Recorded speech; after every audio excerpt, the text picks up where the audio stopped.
Hello students. आज मैं आप लोगों को बताऊंगी tips and tactics of dealing with tobacco addiction. लेकिन इसके पहले ये जानना ज़रूरी है कि तंबाकू का सेवन और तंबाकू का सेवन के आदी होने में डिफरेंस क्या है।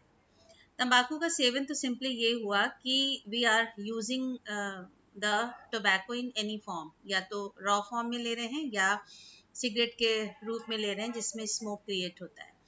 सेवन का ये मतलब है कि हम कभी ना कभी टोबैको का सेवन हमने किया है, उपयोग किया है, लेकिन वो मेरी आदत नहीं बनी है। आदी होने का क्या मतलब है कि जब हम किसी चीज के आदी हो जाते हैं तो उस चीज के बगैर हम रह नहीं पाते हैं।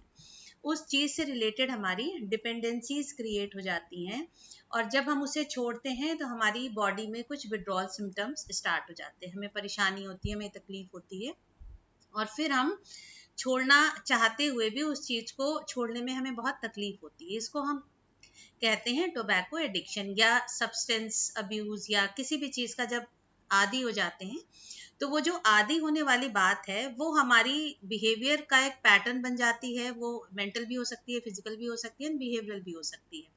तो ये जो एडिक्शन होता है, ये चूंकि हम इसके ऊपर डिपेंड हो जाते हैं और इस डिपेंडेंस की वजह से हमारी बॉडी में बहुत सारे विड्रॉल सिम्टम्स होते हैं, इसलिए ये जो एडिक्शन है this is very bad, and especially substance abuse या tobacco addiction, this is very bad for health.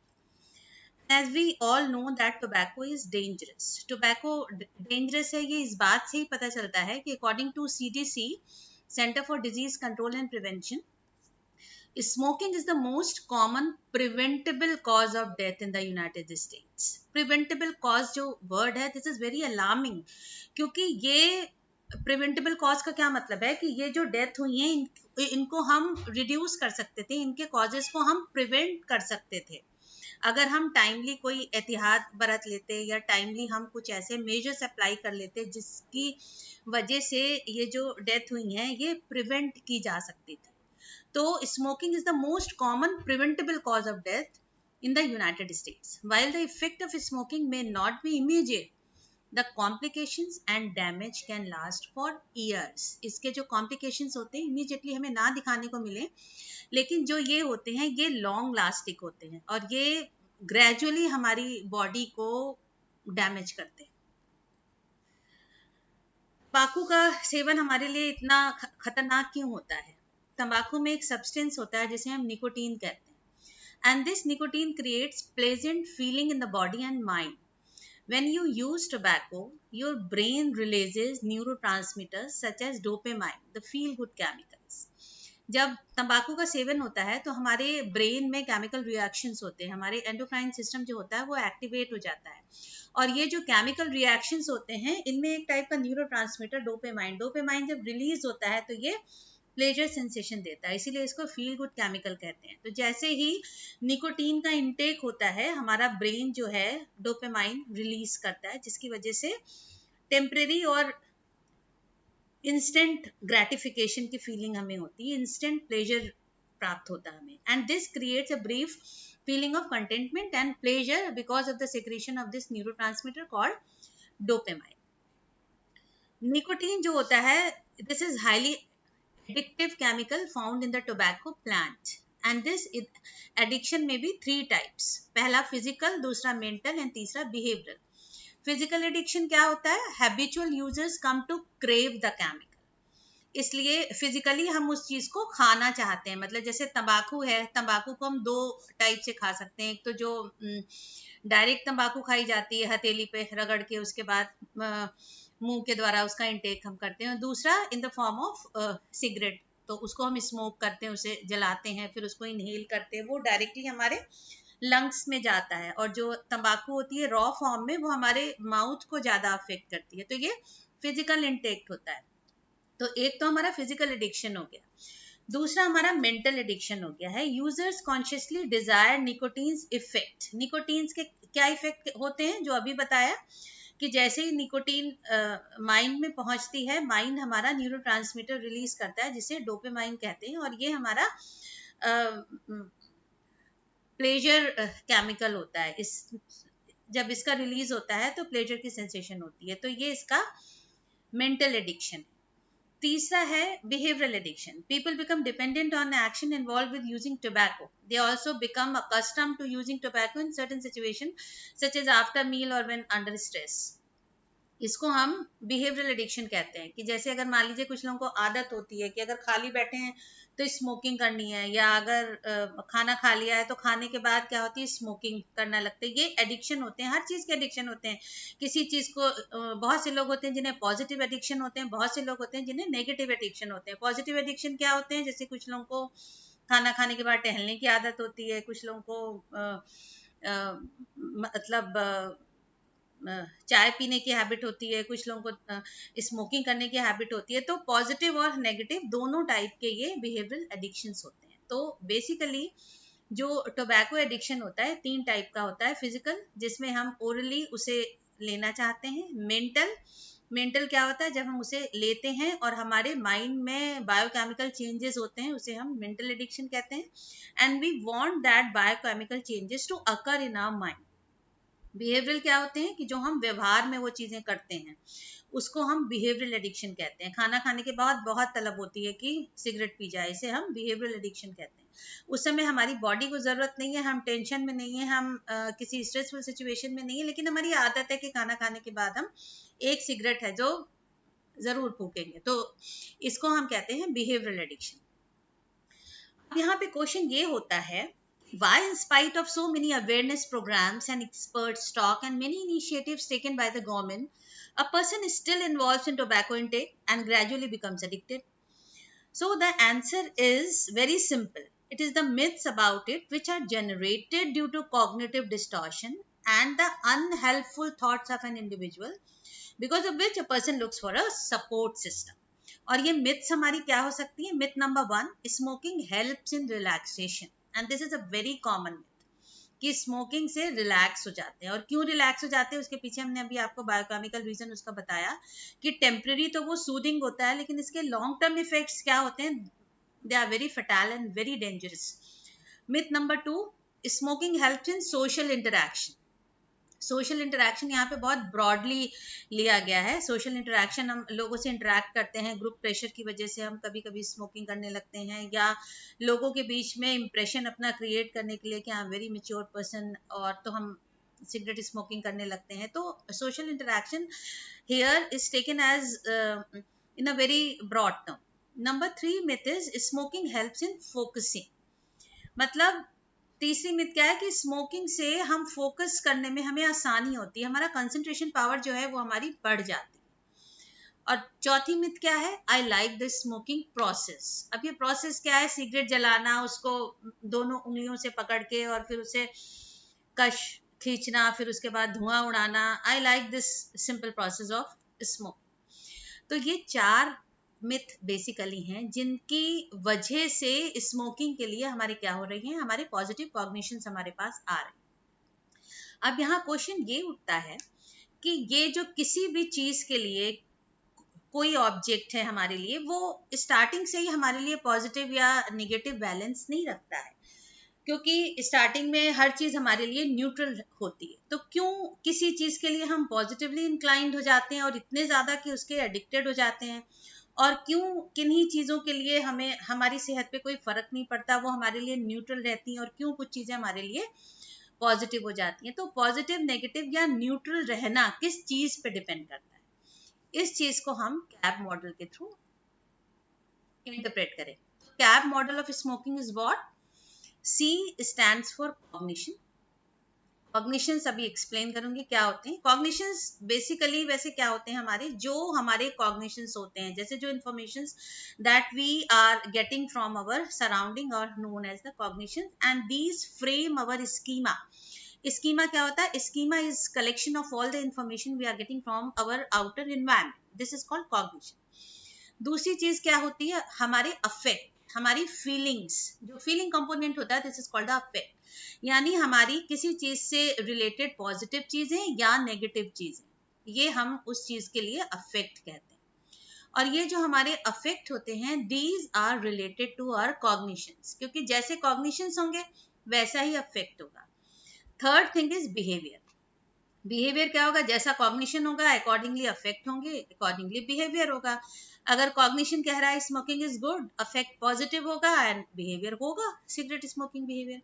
तो this CAB model of smoking explain the process of smoking, कि कोई बिहेवियर हम कैसे अडॉप्ट करते हैं। यहाँ चूंकि हम आपको स्मोकिंग के लिए और टोबैको एडिक्शन के लिए फोकस्ड हैं, इसलिए उस टर्म को यूज कर रहे हैं, but this is the global model for explaining all the learn process, कि क्यों कोई चीज हमारे लिए पॉजिटिवली फोकस्ड हो जाती है, कुछ नेगेटिवली, और कुछ के लिए we are not having any opinion. तो this gap model is applicable on all things. अब इसे हम एक्सप्लेन करते हैं through this interactive model. Supposing centre में हमारा एटीट्यूडनल ऑब्जेक्ट है, मान लीजिए ये हमारा स्मोकिंग है, स्मोकिंग बिहेवियर। अब ये अभी हमारे लिए न्यूट्रल है, लेकिन इसके लिए हमारे फीलिंग्स कैसे डेवलप होती, इन्वायरमेंट से हमें डिफरेंट टाइप की इंफॉर्मेशन मिलती है। जैसे पहली इंफॉर्मेशन मान लीजिए it relaxes, it is good, it is injurious to health, parents don't like it, it is addictive, friends don't like it, it causes lung cancer, it causes throat cancer। इस इतनी type की information we are getting from our surrounding, and this is only for the example। इस example से मैं आपको proof करने की कोशिश कर रही हूँ कि कैसे हमारा स्कीमा स्मोकिंग के लिए बन रहा है और कैसे हमारे अफेक्ट और बिहेवियर इंप्लीमेंट हो।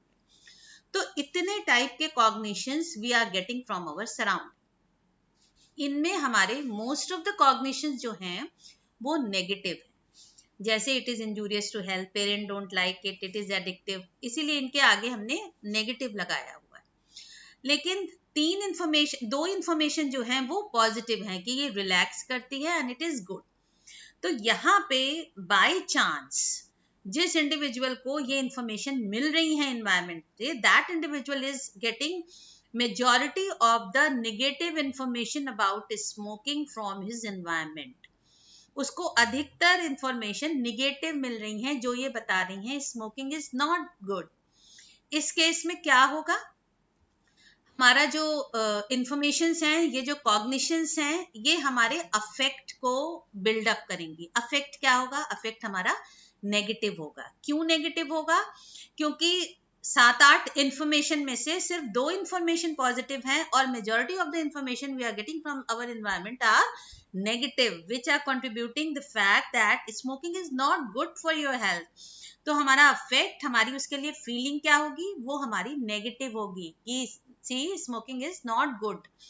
बिहेवियर क्या होगा, we will not go for smoking. तो this is the CAB model, और ये जो कैब मॉडल होता है यही हमारे सारे बिहेवियर्स को, सारे एटीट्यूड्स को, सारे एडिक्शंस को जन्म देता है। तो behaviour is the outcome of this CAB model। तो ये CAB मॉडल बहुत इंपॉर्टेंट है, और जो हमारा बिहेवियर होता है it goes in congruence with this CAB model. Congruency का क्या यहाँ पे मीनिंग है, कि अगर कॉग्निशन हमारा पॉजिटिव है, कॉग्निशन कह रहा है कि सिगरेट स्मोकिंग इज गुड, जो अभी एग्जाम्पल बताया था उसमें कॉग्निशन कहेगा कि सिगरेट स्मोकिंग इज बैड। लेकिन अगर हमारा कॉग्निशन कह रहा है सिगरेट स्मोकिंग इज बैड, तो अफेक्ट हमारा नेगेटिव होगा और स्मोकिंग हमारी नहीं होगी। और अगर कॉग्निशन हमारा कह रहा है कि सिगरेट स्मोकिंग इज गुड, तो अफेक्ट हमारा पॉजिटिव होगा, मतलब हमें स्मोकिंग अच्छी लगेगी, और बिहेवियर हमारा होगा, मतलब I would be more likely to get involve in smoking behaviour. ये कॉन्ग्रुएंस है, मतलब all the 3 components are going in the same direction, this is called the congruency। लेकिन ऐसा नहीं हो सकता कि कॉग्निशन कहे कि सिगरेट स्मोकिंग अच्छी है, फीलिंग पॉजिटिव है, लेकिन हम सिगरेट स्मोकिंग का बिहेवियर ना करें। इसको हम कॉग्निटिव डिसोनेंस कहते हैं। जब ये होती है तो this is very painful condition, and the person either changes his cognition और चेंजेस हिज बिहेवियर। या तो वो अपना कॉग्निशन चेंज कर लेगा या वो अपना बिहेवियर चेंज कर लेगा। तो this is all how a smoking behaviour is build up. तो ये क्या है, यहाँ पे क्या हो रहा है, यहाँ पे एक लर्निंग हो रही है, और ये लर्निंग क्या हो रही है, ये learning, this is a faulty learning. तो अगर हम गलत चीज लर्न कर रहे हैं तो हम उसे मॉडिफाई भी तो कर सकते हैं। तो लर्निंग को हम अनलर्न करेंगे और उसके बाद हम रीलर्न करेंगे। तो this is the process of getting rid of addiction of the tobacco, learning, unlearning and relearning. So this is the process of getting rid of addiction of the smoking. Relearning के लिए हमें क्या करना पड़ेगा, हमें अपने कॉग्निशंस को change करना पड़ेगा। तो अब हम यहाँ पे क्या कह सकते हैं कि behaviour is the interactive function of A B and C. यहाँ पे अब हम आपको ABC मॉडल बताएंगे just to rectify your cognitive distortions and your cognitions. अभी हमने कैब मॉडल में आपको क्या बताया, कैब मॉडल में आपको ये बताया कि कैसे एटीट्यूड फॉर्म होता है, कैसे किसी ऑब्जेक्ट, न्यूट्रल ऑब्जेक्ट के लिए या तो हम पॉजिटिव हो जाते हैं या तो हम नेगेटिव हो जाते हैं। अब इस ABC मॉडल से हम आपको बताएंगे कि how you can deal with your cognitive distortions and how you can rectify your cognitions, how you can relearn, how you can get involved in the process of relearning. Here A is the activating event. Activating events क्या होते हैं, all the triggers. जैसे अगर मान लीजिए हमने ये सोचा कि हमें स्मोकिंग नहीं करनी है, cognitions positive आ रहे हैं, even then I am thinking that I don't have to smoke. Triggers क्या हो सकते हैं, कोई हमारा फ्रेंड हमें कन्विंस कर सकता है नहीं तुम्हें स्मोकिंग करनी पड़ेगी, या कोई ऐसी कंडीशन आ जाए कि हमें बहुत ज़्यादा टेंशन हो जाए तो हम खुद ही सिगरेट उठा के स्मोक करने लगे। तो ये सारे ट्रिगर्स होते हैं, ठीक है। और ये एक्टिवेटिंग इवेंट्स हमारे पर्सनल एक्सपीरियंसेस होते हैं, फ्यूचर हो सकता है, सेल्फ हो सकता है, या वर्ड भी हो सकता है इन ब्रॉडर पर्सपेक्टिव। क्योंकि जो हमारे आसपास हो रहा है, whatever is happening in the world also affect us. जैसे इस समय COVID-19 चल रहा है, तो this is happening in the world, but it is affecting ourselves also. It is affecting our mental health, our physical health, everything. So these events can treat as the triggers. So these are called the activating events, called as A in the ABC model. B is the belief, जिसको हमने cognitions की बात की थी cab में, तो B is the belief. और ये जो बिलीफ होती हैं, यहाँ ध्यान दीजिएगा, ये दो टाइप की बिलीफ होती है, ठीक है। एक रेशनल होती है, एक इरेशनल होती है। रेशनल जो बिलीफ होती हैं, they are flexible and they involve evaluation. Irrational beliefs जो होती हैं, ये रिजिड एंड इनटॉलरेंट होती है।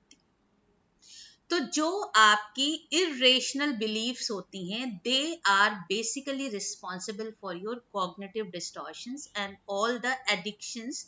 और इन ये जो आपके इरेशनल बिलीफ्स हैं, यही आपको रेशनल काम करने के लिए, मतलब रेशनल काम आपको नहीं करने देती। अब इनका आउटकम क्या होता है, what is the C is the consequences of these triggers, believes about these triggers and consequences. अगर रेशनल बिलीफ है तो कॉन्सिक्वेंस होप एंड हैप्पीनेस होगा, और अगर इरेशनल बिलीफ है तो कॉन्सिक्वेंस एंजाइटी एंड एंगर होगा। तो this is the basic model through which we will try to remove the cognitive distortion of the individuals. अब चूंकि इरेशनल बिलीफ्स हैं जो एंजाइटी एंड एंगर को प्रोवोक करती हैं, so because of this anxiety and anger a person needs a support system, and sometime it is some friend or person, and many of the time it is dependency on some substance. So we all know that tobacco addiction is bad and it has many adverse side effects as well. So what should be done? We should go to the root cause of the problem. Only then we will be able to get rid of this. The individual must be intrinsically motivated to leave it, otherwise it relapses. So we need to know the types of cognitive distortions which lead to addictions. जो हमारे cognitive distortions होते हैं ना, मतलब irrational beliefs क्या हैं? These are the cognitive distortions. मतलब we are not interpreting the cognitions in the right way. अगर हमें, मतलब हमारी थिंकिंग है कोई चीज, अभी हमें नहीं पता ये सही है या गलत है, हमें लग रहा है कि जो हम सोच रहे हैं वो सही है, लेकिन जो उसके कॉन्सिक्वेंसेज हैं अगर वो सही नहीं है, तो we have to evaluate, we have to introspect ourselves कि अगर मेरे हिसाब से ये सही तरीका था किसी काम को करने का, तो इसके कॉन्सिक्वेंसेज इतने बुरे क्यों हो रहे हैं? इसका मतलब there must be some flaw in our cognitive system. So we have to remove this cognitive flaws और अनहेल्पफुल थॉट्स, यानी वो थॉट जो हमारी हेल्प नहीं करते उन्हें हम अनहेल्पफुल थॉट्स कहते हैं. And these are also called technically cognitive distortions. So we have to identify these cognitive distortions. So we have to go to the root of this problem, that is called the cognitive distortions. अब cognitive distortions बहुत से type के होते हैं, सारे type तो इस समय नहीं बताऊंगी, कुछ लिमिटेड टाइप्स जो डायरेक्टली रिलेटेड होते हैं एडिक्शंस के लिए, वो आप लोगों को एक्सप्लेन करने की कोशिश कर रही हूँ. तो you have to identify all these cognitive distortions in your thinking. तो इस इंटरप्रिटेशन को इस कॉन्टेक्स्ट में सुनिएगा कि you have to identify your cognitive distortion in this perspective. मतलब अगर आपका कोई अनहेल्पफुल थॉट है जो आपको पेन दे रहा है, जो आपके लिए उतना हेल्पफुल नहीं है, उसको एनालाइज करने की कोशिश करिएगा कि इन कॉग्निटिव डिस्टॉर्शंस में से कौन सा कॉग्निटिव डिस्टॉर्शन आपके अनहेल्पफुल थॉट को गवर्न कर रहा है. ओके, पहला है deletion. We all have this habit of being conveniently forgetful at times, and we call this forgetfulness or cognitive deletion. We delete about 80% of the data that reach our brain. Okay, deletion क्या होता है कि हम environment से हमें बहुत सारी information मिलती है, लेकिन सारी information तो हम grasp नहीं करते, हम वही information रिसीव करते हैं जो हमारे लिए कन्वीनियंट होती है. अब अगर मान लीजिए हम स्मोकिंग करते हैं, तो स्मोकिंग के लिए हमारे ज़्यादा चांसेस हैं, अगर हम अपने कॉग्निटिव डिस्टॉर्शंस को आइडेंटिफाई नहीं कर रहे हैं, तो ज़्यादा चांसेस ये हैं कि हम एनवायरनमेंट से उन्हीं सारी इंफॉर्मेशन को पिक करेंगे जो हमारे स्मोकिंग बिहेवियर को और बूस्ट अप करेंगे. This is called the deletion process. We should know all the pros and cons of everything, because every coin has two sides. So we should not be involved in this deletion process, which is a very important cognitive distortion. और data बताते हैं कि about 80% of the cognitive information is deleted. मतलब जितनी information मिल रही है उनमें से जो हमारे काम की हम सिर्फ वही रिसीव करते हैं. काम की कौन सी है? जो हमारे लिए कन्वीनियंट है. अगर हम स्मोकिंग कर रहे हैं तो जो स्मोकिंग से रिलेटेड पॉजिटिव इन्फॉर्मेशन है वो हमारे लिए कन्वीनियंट होंगी, और जो इन्फॉर्मेशन ऐसी होंगी जो हमें बता रही हैं कि स्मोकिंग से लंग कैंसर हो जाएगा, या अगर हम तंबाकू खाते हैं तो हमारे थ्रोट कैंसर हो जाएगा, उसे हम क्यों सुनेंगे? क्योंकि वो इन्फॉर्मेशन हमारे दिमाग में टेंशन क्रिएट कर देंगी, तो हम उन सारी इन्फॉर्मेशन को सुनते ही नहीं. This is called the deletion type of cognitive distortion. Next is emotional reasoning. Okay, what is this? Often, if we depend heavily on our feelings as a guide, this sometimes lead us away from the path of reality. Any observed evidence is disregarded or dismissed in favor of the assumed truth of our feelings. इसको हम emotional reasoning कहते हैं. जिसको हमने सच समझ लिया है, हम उसी के फेवर में जो जो चीजें आती हैं उन्हें ही एक्सेप्ट करते हैं, और जितनी चीजें आती हैं उन्हें हम डिस्कार्ड करते जाते हैं. ठीक है, एविडेंसेस क्या कह रही हैं? Doesn't matter, it is true because I can feel it, what I feel as truth. मतलब जो हमारे कॉग्निशन सिस्टम ऑलरेडी बन चुका है. अगर मान लीजिए हमने फॉल्टी लर्निंग करी है, फिर भी हमारी स्कीमा तो है ना, हमारा एक इंफॉर्मेशन का स्टोर हाउस है ना, तो वो स्टोर हाउस में जिस टाइप की इंफॉर्मेशन है हमारे लिए वही हमारे अज्यूम्ड ट्रुथ है, और उनके अगेंस्ट में अगर कोई इंफॉर्मेशन आती है तो हमें कष्ट होगा ना उसको एक्सेप्ट करने में, तो हम उसे क्यों एक्सेप्ट करें? तो कन्वीनियंट वे तो यही है ना कि हम इमोशनल रीजनिंग करने लगते हैं कि we accept our emotions as evidence for the truth. Okay, this is called emotional reasoning, and this is the very important cognition as distortion as far as the tobacco addiction is concerned. So you have to identify emotional reasoning in your cognitive system. Third is mental filter. When we are presented with a collection of ideas or experiences in close concession, and our mind filters all these experiences together through one funnel to come up with one conclusion. This cognitive distortion plays part largely in negative experiences, which magnify the negative aspect of past experience and then ultimately trigger an automatic response for future events. ठीक है, तो ये mental filter क्या करता है? किसी चीज से रिलेटेड जो हमारे फैक्ट्स आ रहे हैं, पॉजिटिव आ रहे हैं या नेगेटिव आ रहे हैं, तो या तो हम उनमें से जितने पॉजिटिव चीजें हैं उन सब चीजों को खत्म कर देते हैं और उनमें से सिर्फ हम निगेटिविटी चूज करते हैं कि मतलब अब मैं ऐसा नहीं कर सकती। अगर हम सोचें कि क्या हम टोबैको एडिक्शन हो गया है तो क्या हम इसे छोड़ सकते हैं, तो मेंटल फिल्टर क्या कहेगा कि नहीं, I can't do this. This is called the mental filtering. हम ये क्यों नहीं कह रहे हैं कि yes I can do it. तो जितनी पॉजिटिविटी के स्कोप होते हैं ना, वो मेंटल फिल्टर से हम निकाल देते हैं और सिर्फ हम नेगेटिव चीजों को ही लेते हैं on the basis of our past experiences.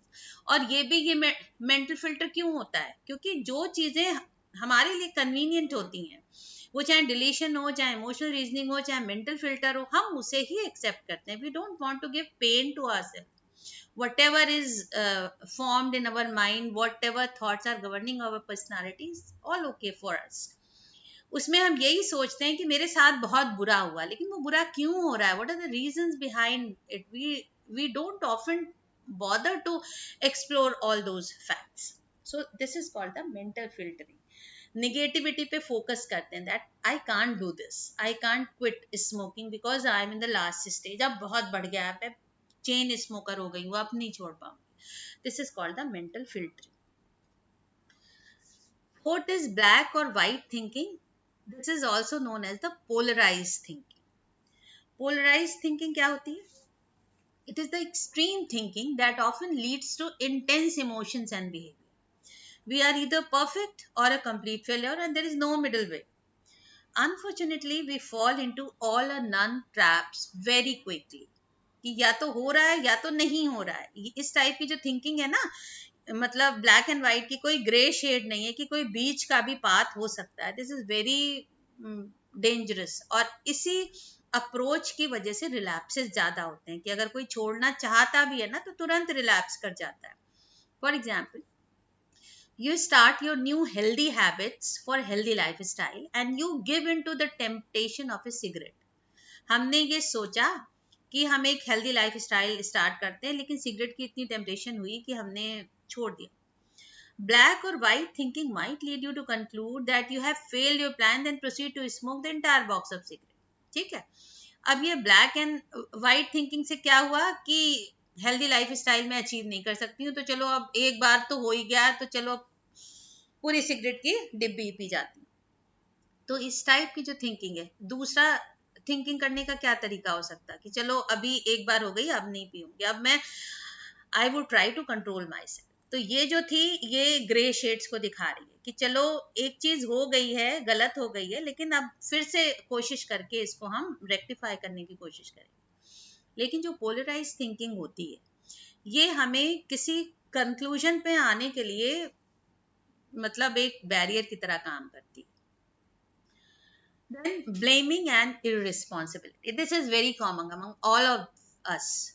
People find it relieving and liberating to blame other people for the way their life is the way it is. It is X fault they are addicted. It is Y's fault they feel depressed. It is Z fault things didn't go to plan. While it may be satisfying to place blame, but blaming others doesn't elevate or solve the problems you are dealing with. Within quotes. हम किसी को जितना भी blame कर लें, blame करने से हमें टेम्परेरी सेटिस्फैक्शन तो होगा, हमारा ईगो सेटिस्फाई होगा। It may be treated as a ego defence mechanism. We are trying to defend our ego by using different type of projective mechanism, but it will not solve our problem. So blaming and irresponsibility. If I am smoking, if I am involved in the process of smoking, I should bear its responsibility on my own. ये मैं हूं जो जिम्मेदार हूं अपनी smoking के लिए। अगर किसी ने मुझसे कहा it is X fault they are addicted, मतलब हम किसी को ये नहीं कह सकते कि उसने मुझे, मेरे फ्रेंड ने मुझे बहुत फोर्स किया जिसकी वजह से आज मैं एडिक्ट हो गई हूँ।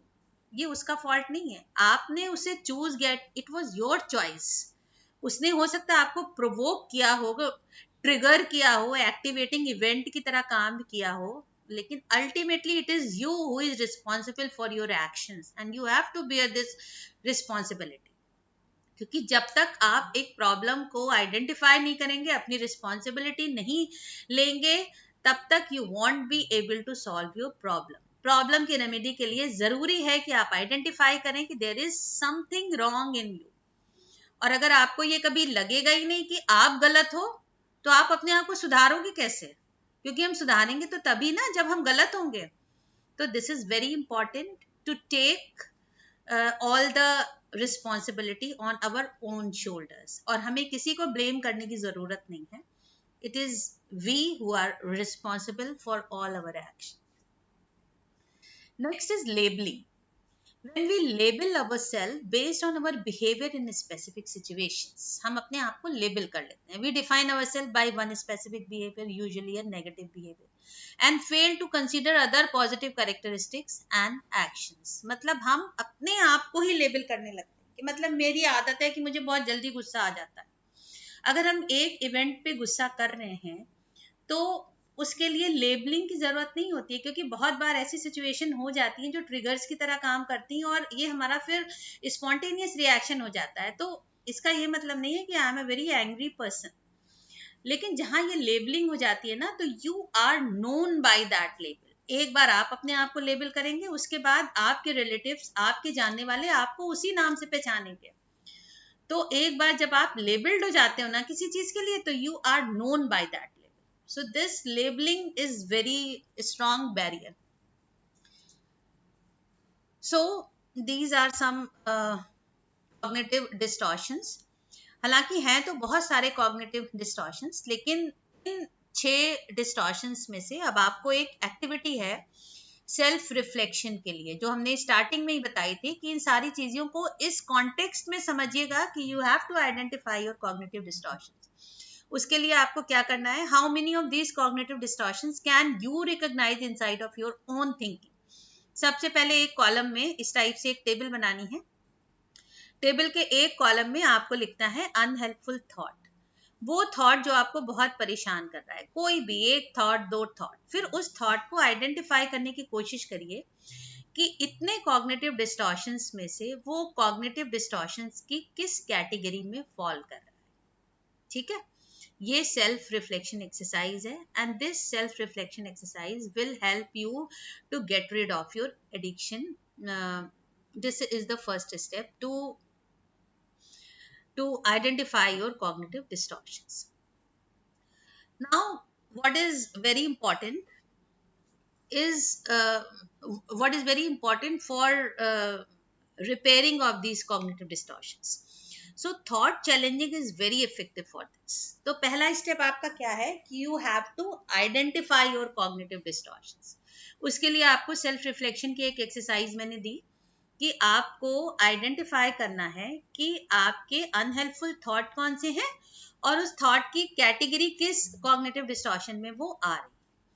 अब इसे दूर करने के लिए ये आपका फर्स्ट स्टेप है, but this step will not solve your problem. इसके लिए आपको क्या करना पड़ेगा, इसके लिए थॉट चैलेंजिंग की जो प्रोसेस है, this is very effective. You have to challenge your own thoughts. कोई दूसरा आपके थॉट को चैलेंज करेगा ना तो you get irritated.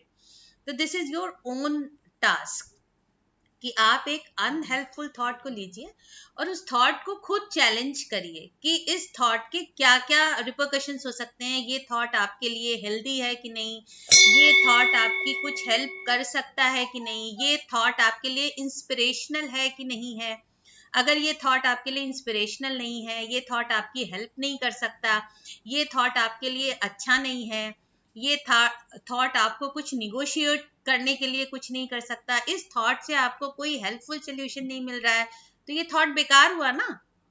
तो इन पॉइंट्स के अंडर में आप अपने थॉट को चैलेंज करिए कि थॉट्स आपके हेल्पफुल है कि नहीं. हेल्पफुल के क्या क्राइटेरिया है, इंस्पिरेशनल है कि नहीं है, निगोशिएटिव है कि नहीं है, और काइंड है कि नहीं है. इनको आप याद कर सकते हैं INK इंक के रूप में आप इसे आइडेंटिफाई कर सकते हैं कि whether that particular unhelpful thought is helpful or not. इसके लिए अब आपको ABC मॉडल से ABCDE मॉडल पे आना पड़ेगा. अब ये ABCDE मॉडल क्या है, दिस ABCDE मॉडल क्या है. ए मैंने आपको बता दिया activating event, B is the belief जो आपकी रेशनल भी हो सकती हैं, इरेशनल भी हो सकती हैं, और सी आपके कॉन्सिक्वेंट इमोशंस क्या हो. इसके बाद जब हम कॉग्निटिव डिस्टॉर्शंस आइडेंटिफाई करके थॉट चैलेंजिंग करते हैं तो डी आता है. D is the disputation of belief. It is the truth focused. what is healthier what is healthier and more helpful way to look at this scenario from. मतलब हम अपने belief को dispute करते हैं और ट्रुथ को फोकस करते हैं. तो this is called the D. And the last what is E. This is the cognitive shift. इसका इफेक्ट क्या हुआ? आपके डिस्प्यूटेशन ऑफ बिलीफ का क्या इफेक्ट हुआ? मतलब जो कॉन्सिक्वेंसेज हुई, जो सी हुआ, उसको फिर हमने एनालाइज किया, उसमें कॉग्निटिव डिस्टॉर्शन ढूंढे, उसमें हमने थॉट चैलेंजिंग करी. इस प्रोसेस से हम डी तक आए, डिस्प्यूटेशन ऑफ बिलीफ तक आए. इसका परिणाम क्या हुआ?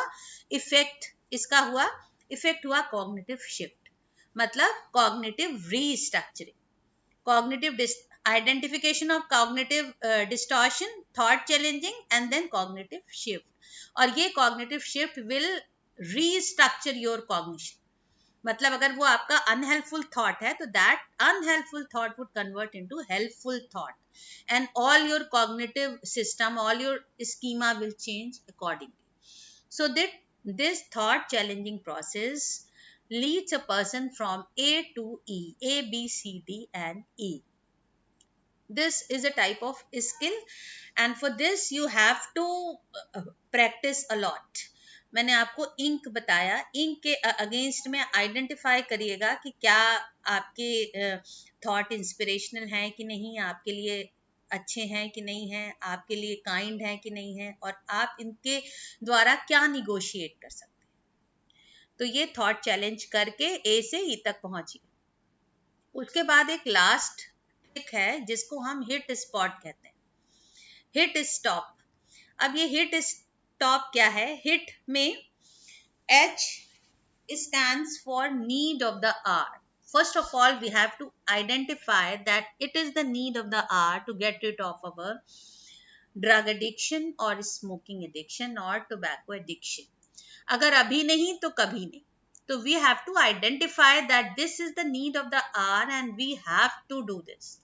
I is introspection. आपको अपने अंदर इंट्रोस्पेक्ट करना पड़ेगा, मतलब खुद से क्वेश्चन पूछना पड़ेगा कि आपके लिए क्या सही है, क्या गलत है, जो थॉट है, जो बिहेवियर आप कर रहे हैं वो कहाँ तक सही है, कहाँ तक आपके लिए फ्रूटफुल है. तो you have to introspect yourself. आपको खुद से क्वेश्चन पूछना है, खुद से सवाल जवाब करने हैं आपको.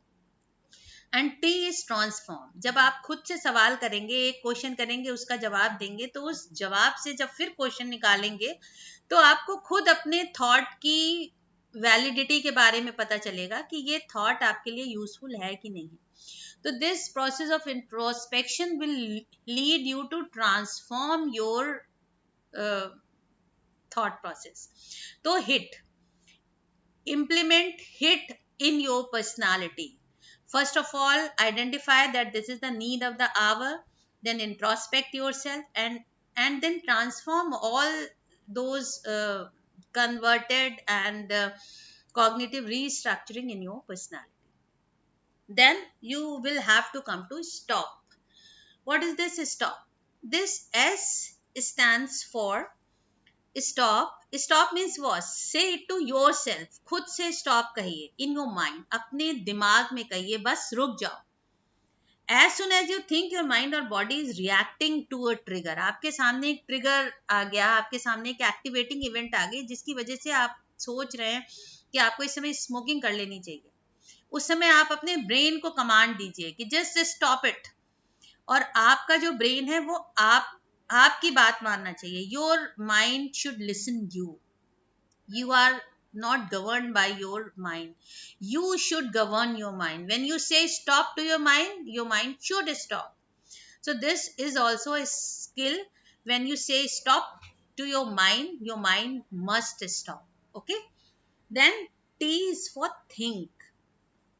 What is this thinking? Take a breath. Breathing a bit deeper and slower will calm down and reduce the physical reaction of the emotion. Trigger हमारे सामने आया, हमने अपने माइंड को कमांड दिया कि ठहर जाओ.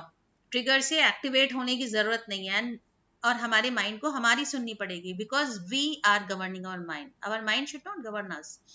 एंड उसके बाद अपने माइंड को समझाने के लिए we should think, we should relax, we should take a deep breath to just relax ourself. इससे क्या होगा, जो हमारी बॉडी में एड्रिनल एंड नॉन एड्रिनल जो हमारे सिक्रीट होते हैं एंडोक्राइन सिस्टम से, एड्रिनल जो हमें एक्टिवेट करता है उसका जो सिक्रीशन होता है वो कम हो जाता है, और जो नॉन एड्रिनल होते हैं उसका डिस्चार्ज बढ़ जाता है जो हमें डीएक्टिवेट करता है. Then O, observe yourself. We can notice the thoughts going through our mind, we can notice that we feel in our body, and we can notice the urge to react in an impulsive way. We can notice a vicious cycle of behavior. So we should observe ourselves कि हमारी body में क्या हो रहा है, हमारे mind में क्या हो रहा है. ट्रिगर्स को देख के हमें अपने माइंड को स्टॉप कहना है, उसके बाद लंबी गहरी सांस लेके सोचना है क्या हो रहा है, ऑब्जर्व करना है what is happening around us. Then P is for pull back and put in perspective. The thought challenging aspect. Don't believe everything you think. Thoughts are just thoughts, seldom fact. Pull back का क्या मतलब होता है कि जितने thoughts आ रहे हैं हमारे दिमाग में, मान लो ट्रिगर कह रहे हैं इसका ये पॉजिटिव है वो पॉजिटिव है, ट्रिगर्स ने हमारे सामने 10 पॉजिटिव चीजें रख दी और उनमें से 2-3 चीजें नेगेटिव भी हैं, तो उन थॉट्स को आने दीजिए. जरूरी नहीं है कि सारे थॉट्स के ऊपर आप अपना अटेंशन दें, क्योंकि थॉट्स तो बहुत टाइप के आते हैं. तो अगर सिगरेट स्मोकिंग के ट्रिगर्स भी आ रहे हैं जो आपको प्रोवोक करेंगे, लेट देम गो.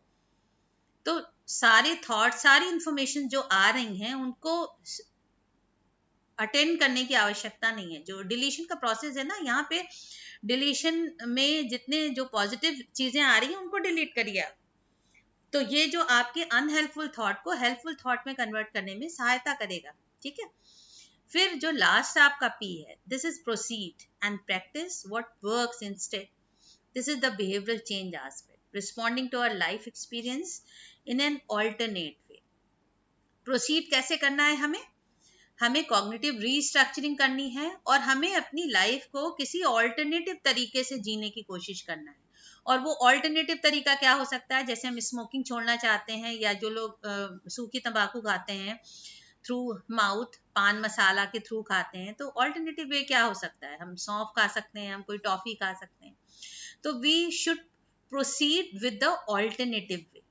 तो we should stop our mind, we should think, we should relax ourselves, we should observe what is going around us, we should pull back our thoughts because all informations are not very informative for us, and we should and we must go to proceed in an alternative way. और ये alternative way जो होगा ये हमारे unhelpful thought को helpful thought में convert कर देगा.